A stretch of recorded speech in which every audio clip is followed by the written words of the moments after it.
তারপর লম্বতি নম্বতি ছোটটা, তারপর আর ছোটটা খোমবাতি। খোমবাতি। এই হলো ভাতের পাতিল, এই হলো এদের আরেকটি সদস্য পরিবারে। পাতিলে চাউলের দানা পর্যন্ত নাই। আমি অবশ্যই আমার বন্ধুদেরকে দেখাবো, তাদের সবাইকে পড়িয়ে লেগেছিল, আমি খুব কষ্ট পেয়েছিলাম। লজ্জা পেয়েছি আমি কালকে। যাদের টাকা পয়সা আছে তারা তো আসলে টাকা পয়সা গিলে খেতে চায়, তারা তো ভাত খায় না। এবং আবার সেই বন্ধুদের স্মরণ করছি আমাকে সমর্থন দেওয়ার জন্য, বিশ্বাস রাখার জন্য। গত 6 এপ্রিল মানে গতকালকে রাত্রেবেলা একটা স্ট্যাটাস দিয়েছিলাম যে ছোট দুটি শিশু, তাদের ঘরে খাবার মানে চালের দানা পর্যন্ত নেই। এরকম একটা স্ট্যাটাস দেওয়ার পরে আসলে সব আমার বন্ধু যারা, আমার ফলোয়ার লাইকার যারা, মানে আমার নিতান্ত হৃদয়ের বন্ধু যারা, তারা একেবারে কেঁপে গেছেন। মানে আমি আসলে পাহাড় থেকে পাহাড়, পথ থেকে পথে ঘুরতে ঘুরতে এই সমস্ত মানুষের জীবন আচরণ নিজের চোখে দেখছি, মানে প্রায় 1.5 যুগের উপরে। সব কিছু মিলিয়ে যে বিষয়টি হলো যে এটি হলো হাজি আলী কদমের একটি ডিম পাহাড়। ডিম পাহাড়ের পাশে একটি পাড়া রয়েছে, সেই পাড়ার ভিতরে আমরা প্রবেশ করব। কেননা ওই শিশুদের বাড়িতে খাবার নেই এরকম একটি তথ্যের ভিত্তিতে যখন এই সত্য কথাটি সবাই জেনে গেল, তখন অজস্র মানুষ আসলে এই পরিবার বা এই শিশুদের বাড়িতে অনেকভাবে মানে উপকার করতে চেয়েছেন। তাদেরকে কি দিয়ে কি করা যায় না করা যায়, আসলে পাহাড়ের উপরে উঠতে গেলে অনেক কষ্টের ব্যাপার। আপনি যদি আমাকে 10 কেজি চাল দিয়ে বলেন যে উপরে উঠতে, আমি পারবো না, খুব কষ্ট হয়ে যায়। তারপরেও যে রেসপন্সটি করার কথা, সেই রেসপন্সের জন্য আবার এখানে আসা। আপনারা জানেন যে জুম চাষের ব্যাপারটি গেল বছর যদি জুম ভালো না হয় অথবা কেউ যদি জুম না করে থাকে, নর্মালি এই সময়টি এসে খাদ্য সংকটের কিন্তু বড় রকম একটা অবস্থা তৈরি হয়। বিশেষভাবে শুষ্ক মৌসুম, জঙ্গলে গেলে আপনি তরি তরকারি সেভাবে পাবেন না। আর চাল যদি গেল বছর আপনি জুম থেকে না নিয়ে রাখতে পারেন, না চাষ করে রাখতে পারেন, তাহলে চাল নাই। তার মানে চাল নাই, সবজি নেই, আপনি কী খাবেন? মাটি খাবেন। এই বিষয়গুলো কিন্তু এখানকার অনেক জায়গায় কমন সিনারিও একটা। হ্যাঁ, তো এই কমন সিনারিওর প্রেক্ষাপটটা বিশেষভাবে এই মাস, এপ্রিল মাস, মে মাস, এই জুন মাস, এই 3টি মাস কিন্তু খুব ভয়াবহ অবস্থা থাকে। যাই হোক, এই বিষয়গুলো হলো এই সময়ে এসে আমাদের মধ্যমায়ের দেশ, আমরা বলছি যে এটা আমরা প্রত্যাশা করি না। আমরা প্রত্যাশা করি আমরা সবাই বেঁচে থাকবো, আমরা সবাই সমানভাবে সমান অধিকার পাবো, এবং আমরা ভাতের অভাবে আসলে এত কষ্ট পাবো, এটা কখনো উচিত নয়। তো যাই হোক, আমরা পাড়ার ভিতরে ঢুকবো এবং ভিডিওটি কেটে কেটে হলেও লম্বা সময় হবে, আপনারা আমার সঙ্গে আসবেন এবং পাড়ার ভিতরে ঢুকবো। আমরা ঢোকাটা দেখিয়ে দিই।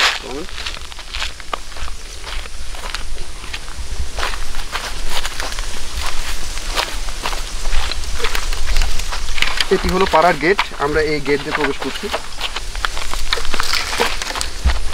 এখান থেকে কমপক্ষে আরও প্রায় 15 মিনিটের মতো, 15-20 মিনিটের মতো হেঁটে যেতে হবে আরও ভেতরে। সে ভেতরে গিয়ে দেখা মিলবে সেই মানুষগুলোর, যে শিশুগুলোর চেহারা কালকে দেখে আপনারা একটা আক্রান্ত হয়েছেন, মানে বলা যেতে পারে যে বেদনায় আক্রান্ত থেকে সংক্রমিত হয়ে গেছে সবার মধ্যে, এবং সবার মধ্যে একটা বড় রকম কষ্ট কাজ করেছে যে এই সময়ে এসে এই ভাতের কষ্টে মানুষ মানে না খেয়ে থাকবে, এটা হতে পারে না।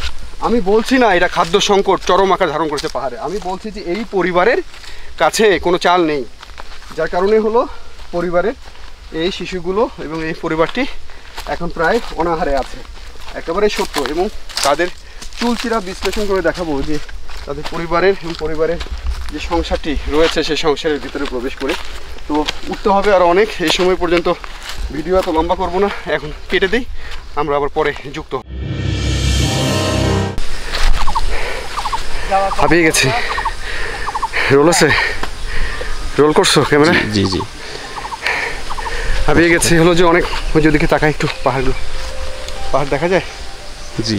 আচ্ছা, তাহলে দেখবে আমরা যেখান থেকে ওই যে ভিডিওটা শেষ করছিলাম সেখান থেকে আবার প্রায় 15 মিনিটের দিকে এসে ওই যে তাদের যে পাড়াটি, সে পাড়ার এখানে আসছি। পাড়ার এখানে তো ছোটো গেট আছে, তো এই পাড়াতেই ওই শিশুদের বাড়িতে যে চাল ছিল না, অনাহারে ছিল, তাদেরই একটা পাড়ার গেট। এই হলো সেই পাড়া, এই হলো পাড়ার অবস্থা। তো এখানে তো বাড়ি, ওখানে একটা বাড়ি, সেই শিশুদের বাড়ি। পায়ের শব্দে বোঝা যাচ্ছে ভিতরে তারা আছে। এই হলো সেই শিশুদের বাড়ি। ওদেরকে ওই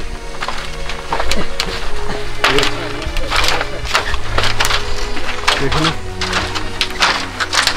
আসি ভিতরে। আসবো। এই যে সে মেয়েটি, এই যে হ্যাঁ এই সেই মেয়ে, নামটা কি? খম্বইতি, খম্বইতি ত্রিপুরা। আর ছোটটা কই? এদিকে আসো, এদিকে আসো, এদিকে আসো। এই যে এর নাম কি? হ্যাঁ লম্বতী, হ্যাঁ না হলো খম্বতী, এটা লম্বতী। এই দুইজনের ছবি গতকালকে আপনারা দেখেছিলেন, খম্বতী আর লম্বতী। আর হলো এদিকে আসি, ওনার একটু আলোর মধ্যে। এর নাম কি? খম্বাতি। ও হলো, ওর নাম খম্বতী, খুম্বইতি। তারপরে নম্বতী ছোটটা, তারপর আর ছোটটা খম্বাতি। সবাই ত্রিপুরা। মোটামুটি তাদের বাসায় আসতে পেরেছি। এখন আমি দেখাই তাদের বাসায় আসলে কি। শহরের মধ্যে কত ফার্নিচার নিয়ে বসে থাকেন, dining table, mixer, sofa set, TV, জানালা আনালা, কত কিছু, টেবিল, বই, পুস্তক, এসি মেসি ডিসি সব কিছু লাগিয়ে থাকেন। এই হলো তাদের ঘর। এখানে তাদের বিছানা। দূরে থেকে দেখলে বোধ হয় আমার সব দেখা যাবে। আর একটু দূরে চলে যাই। এই হলো তাদের ঘর। এই হলো ঘর। এখানে একটি রান্নাঘর দেখিয়ে দেই ছোট। এই হলো রান্নাঘর। এই হলো ভাতের পাতিল। হ্যাঁ এই যে ভাতের পাতিল। এই হলো, জানি না কি খেয়েছিল, এই যে কোনোভাবে। এই হলো চুলা। আর এর ভিতর একটা ছোট ঘর আছে, একটু আসি।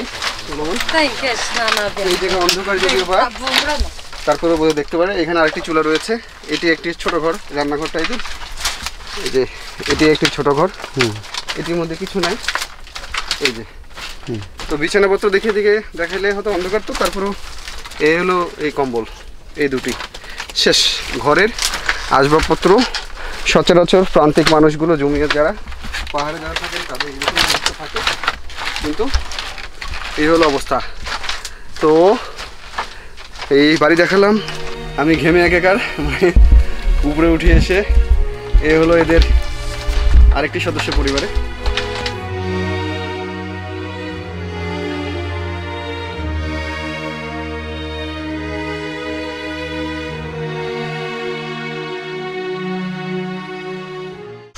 ঘরের মধ্যে ছিলাম, অনেক গরম আর একটু অন্ধকার। আমরা একটু আলোতে যাই, আপনারাও তাদের চেহারা দেখতে পারবেন।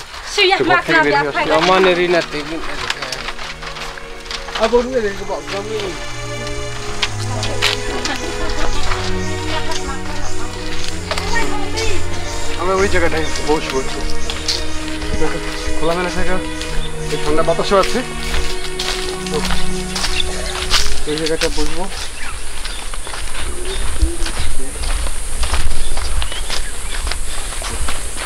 এই যে উঠতেও কষ্ট হবে, কিন্তু উঠাটা কি হয়ে দেখা।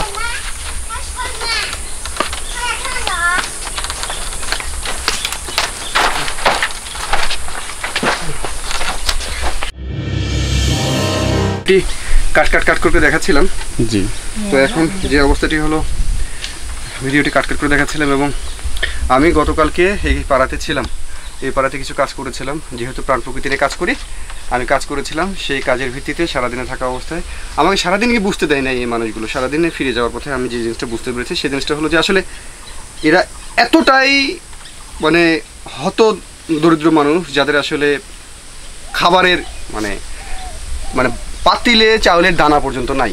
কিন্তু এই মানুষগুলো হাসতে হাসতে আবার বলেন কি যে আমাদের এখানে খেয়ে যান, তাদেরই খাবার নাই, তাও আমাদেরকে খাবার কথা বলছে। এই জিনিসটা কালকে আমি আমার বন্ধুর মাধ্যমে যখন জানতে পারছি, তখন এই বিষয়টি নিয়ে আমি খুব মনের মধ্যে একটা পীড়া নিয়েছিলাম। তারপরে আমি যেহেতু থানচি আলীকদমের ডিম পাহাড়ের একটা উচ্চতায় এই পাড়ার অবস্থান, আমি পরে আবার থানচি চলে যাই নেমে অনেক। তারপরে হলো ওখানে গিয়ে রাত্রেবেলা একটু ওই দুইজনের এই দুইজনের ছবি দিয়েছিলাম। ছবি দেওয়ার পরিপ্রেক্ষিতে আপনারা মানে আমি সেলুট আপনাদের কাছে। আমার এরকম ভালো ভালো বন্ধুরা আছে, যে বন্ধুরা রেসপন্স করেছেন। আমি বিলিভ করি, বিশ্বাস করতে চাই, এরকম বন্ধু থাকলে সব কিছু জয় করা সম্ভব। যে কোনো কাজে একতা মিলে অনেক কিছু করা সম্ভব। আপনারা যে রেসপন্স করেছেন, সেই রেসপন্সের যদি আমি উত্তর দিতাম, তাহলে সেই উত্তরের পরিপ্রেক্ষিতে হয়তো সোনা দিয়ে মুড়ে দেওয়া যেতে পারতো এরকম একটি গ্রামকে। আমি বিশ্বাস করি, এবং আমি সেই বিশ্বাসের সঙ্গে আরেকটি কথাও বলতে চাই, যে আসলে পাহাড়ের দুর্গমের উচ্চতায় উঠতে গেলে, নামতে গেলে যে কষ্ট করতে হয়, সেই কষ্টটা আমার এই সময় এসে আমি করার চেষ্টা করছি, জানি না কতদিন করতে পারবো, কিন্তু খুবই কষ্টকর ব্যাপার। তো যাই হোক না কেন, স্বল্প পরিসরে আমার অল্প 4-5 জন বন্ধু রেসপন্স করেছিলাম তাদেরকে আমি, এবং আমার সেই বন্ধু সে মধ্যপ্রাচ্য থেকে, তারপরে আপনার ইউরোপ থেকে, তারা যৎসামান্য কিছু, কেননা এই মানুষগুলোর লিমিটেশন আছে। যেমন ধরুন আপনি এই মানুষগুলোকে যদি বলেন যে তোমাকে আমি 5 বছরের খাবার দেবো, তুমি এখানে থাকো, মানুষগুলো থাকবে না। এই 5 বছরের খাবার তো মজুদি করতে জানে না। শহরে সমতলে যে মানুষগুলো সারা বছরের মাসের খাবার নিয়ে একেবারে ফ্রিজের মধ্যে ঘর বন্দি করে রেখে দেয়, মনে হয় যে কি হয়ে গেছে ওখান থেকে খাচ্ছে, কিন্তু এই মানুষগুলো তো প্রকৃতির মতো করেই চলে। সকালে উঠে যেটুকু পাবে সেটুকু খাবে, দুপুরে বিকেলে যেটুকু পাবে সেটুকু খাবে, এইটুকু। তো সেইটুকু জায়গা থেকে আপনি যদি এদিকে ভরিয়ে দিতে চান সোনা দানা দিয়ে, কিন্তু এটা সম্ভব না, তারা নেবেই না। তারা অচল হয়ে যাবে, তারা নিজেকে সচল রাখতে চায়, যেটুকু প্রয়োজন সেটুকু তারা আসলে নিতে চায় এবং খেতে চায়। আপনারা নিজেরা দেখেছেন তাদের ঘরের ভিতরে এরকম পরিস্থিতি, কিন্তু প্রান্তিক মানুষ যারা আসলে পাহাড়ে দুর্গমে থাকেন তাদের ঘরের মধ্যে এইরকমই টেবিল চেয়ার খাট পালং কোনো কিছু নেই, এটাতেই শান্তি। কিন্তু এই সময়টা আমি আগেও বলেছি যে একটা খাদ্য মৌসুমের সংকট যায়। হ্যাঁ, এই মৌসুমে একটা খাদ্য সংকট যায়, কেননা জুম গেল বছর যদি ভালো হয় কারো, তাহলে সে ধান থাকবে, চাল থাকবে, আর জুম ভালো না হলে ধান চাল কোনো কিছু থাকবে না। পরিবারের শিশুরা থাকবে অনেকটা অর্ধাহার না অনাহারে থাকে, এবং বাপ মা পাগলের মতো ছোটাছুটি করে একটু খাবারের জন্য। তো আমার এই বন্ধুদের বিশেষ সহযোগিতার কারণে এই শিশুগুলোর জন্য আমাদের কিছু কাপড় চোপড় তারা দিয়েছে, এই মাপগুলো আমি জানি না। তো সব মিলিয়ে ঝুলিয়ে হলো কার কি লাগবে সেটাও জানি না। এই ড্রেসগুলো আমি অবশ্যই আমার বন্ধুদেরকে দেখাবো, তাদের সবাইকে পরিয়ে। যাই হোক দাদা, এটা হলো আপনার জন্য, এটা আপনি পরে দেখে নেবেন। এই জিনিসটা হলো আপনাকে আমাদের স্লোগান মোড়ের মাধ্যমে আমাদের বন্ধুদের তরফ থেকে, আর এটা হলো আপনার পরিবারের জন্য, ঠিক আছে, এই মানুষগুলোর জন্য। আর আমরা একটা হাসি মুখ চাই, এখানে কার কোন সাইজগুলো আছে এটা দেখে আপনারা পরবেন, পরে সুন্দর করে এই ক্যামেরার সামনে আমাদের বন্ধুদেরকে দেখাতে চাই।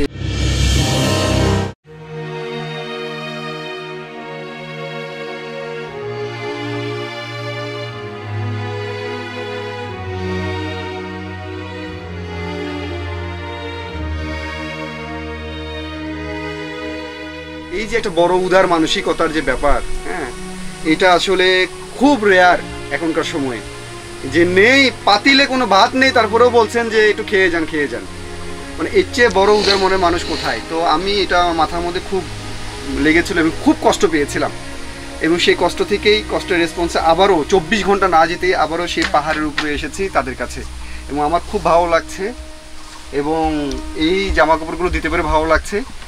কিছু টাকা পয়সা তাদেরকে দিয়েছি, সেই টাকা দিয়ে অবশ্যই তারা চাল কিনবেন, এবং আমি বিশ্বাস করতে চাই তারা ঘুরে দাঁড়াবেন। আর আগেই বলেছি যে আমার বন্ধুদের সবার সহযোগিতা থাকলে পুরো বাংলাদেশকে ঘুরিয়ে দেওয়া সম্ভব। তো যাই হোক দাদা, আপনার কাছে আমি বলি, আপনি কেন আমাকে কালকে, আপনাদের চাল নাই, আপনি তারপরে কেন কালকে আমাকে বারবার খাবারের কথা বললেন? এটা জঙ্গল বেড়ে অনেক বুট লাগবে, খানা লাগবে, এর চিন্তা করে খাবার প্রশ্নটি আমার করা ঠিকানি। যাই হোক, উনি একটু মানে লজ্জিত, এবং বাংলা ভাষার ব্যাপারটা সেটা হলো যে আসলে এটা আতিথেয়তা, এটা একটা উদারতা, এটা মনের কলিজা যদি বড় না হয় তাহলে এমন কথা বলতে পারে না। দাদাকে কি খাওয়ার দর না আমি করতে পারি নাই, এই জন্য আমি খুব মন দুঃখ কষ্ট পাইছি কালকে। এই জন্য আমি এই জগৎ কি করবো আমি বলতে পারি না, ঈশ্বর জানবে। এই জন্য কালকে আমি খুব পেটের মধ্যে চিন্তা করলাম, লজ্জা, খুব লজ্জা পেয়েছি আমি কালকে।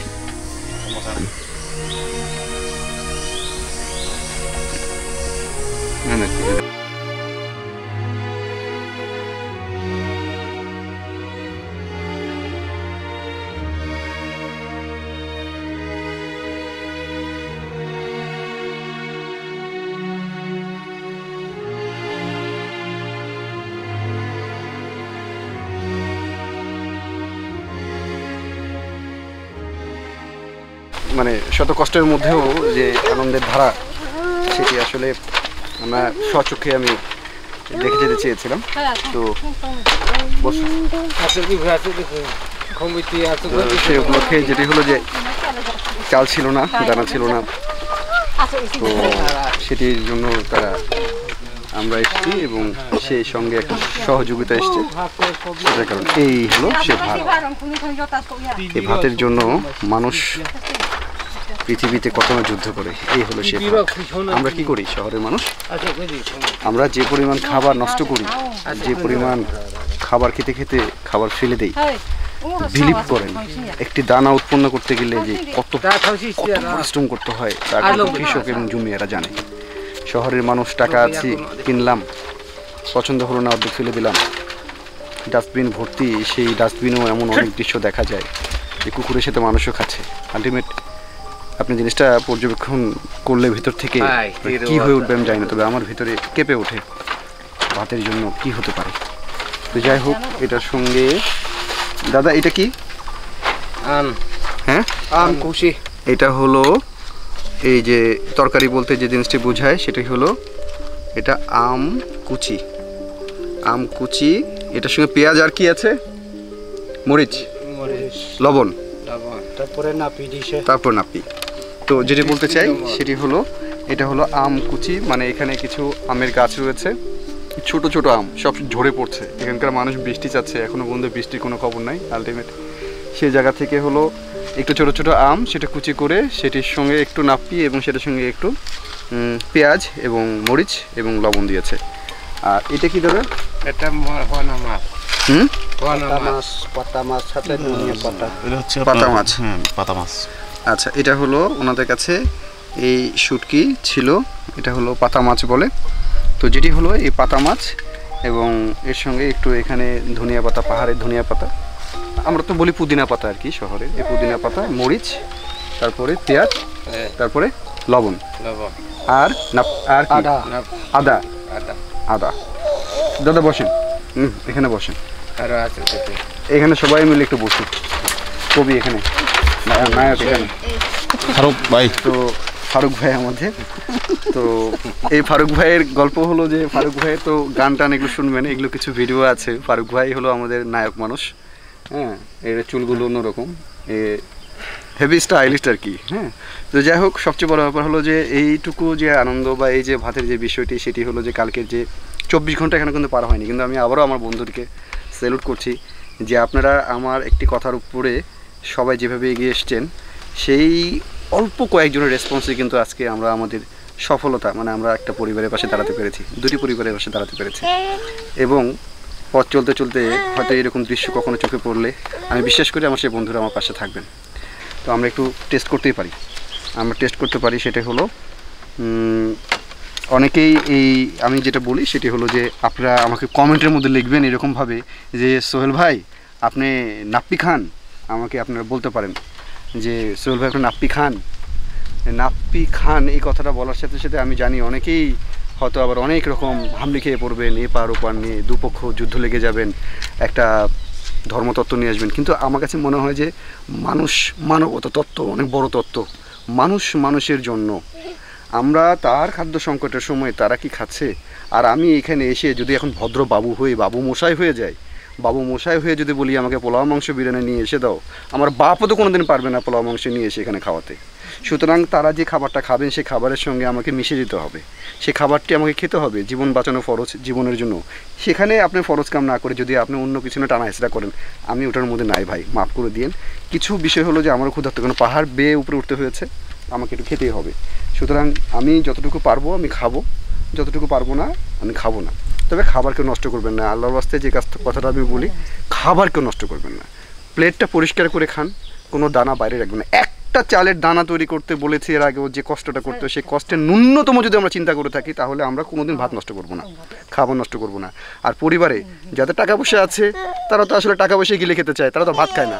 কিন্তু আমি তারপরেও বলবো যে তাদের পরিবারে যে সমস্ত সদস্য ছেলেমেয়েরা আছে তাদেরকে বুঝান, তাদেরকে বলেন, তাদের পারিবারিকভাবে একসাথে বসেন, বসে খান, খেতে খেতে আলোচনা করুন। খাবারের মূল্যায়ন, কৃষকের মূল্যায়ন, এই খাবার তৈরি করতে গেলে কত কষ্ট করতে হয়, খাবার নষ্ট করা যাবে না, এই বিষয়গুলো পরিবারের সদস্যদের বুঝান, সন্তানদের বুঝান, সন্তানরা একটু বুঝুক এবং প্রান্তিক লেভেলে মানুষগুলোর একটু ধারাবাহিকতা বুঝুক। যারা এখানে পর্যটন করতে আসেন তারাও অনেক টাকা পয়সা নিয়েছেন, অনেক টাকা পয়সা খরচ করেন, সেটারও একটা অংশ কিন্তু ওনারা পান। আর্থসামাজিক প্রেক্ষাপট কিন্তু পরিবর্তন হচ্ছে, তাই বলে এই নয় যে খাবার নষ্ট করবেন। সব কিছু মিলিয়ে হলো সবাই ভালো থাকুন। সোলেমান মোড়কে বলবো ক্যামেরাটাতে ঘোরাতে এবং বিদায় পড়বো, সেটি হলো চলুক প্রকৃতির মতো আমরা সবাই যেন ভালো থাকি, প্রকৃতি ভালো থাকলে আমরা সবাই ভালো থাকবো। আজকের মতো এবং আবার সেই বন্ধুদের স্মরণ করছি আমাকে সমর্থন দেওয়ার জন্য, বিশ্বাস রাখার জন্য, এবং সেই বিশ্বাসের মর্যাদা আমি দিয়েছি। আশা করি ভবিষ্যতেও সে অটুট বন্ধন থাকবে। বাই।